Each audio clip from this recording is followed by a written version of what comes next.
খানা খাওয়ার শুরুতে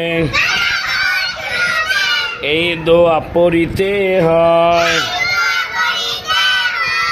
বিসমিল্লাহি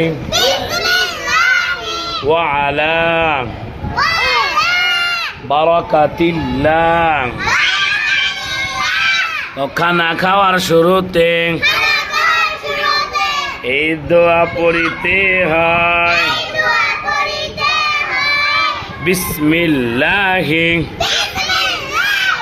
ওয়া আলা বারাকাতিল্লাহ। জোরে বলেন, খানা খাওয়ার শুরুতে এই দোয়া পড়িতে হয়। বিসমিল্লাহি ওয়া আলা বারাকাতিল্লাহ।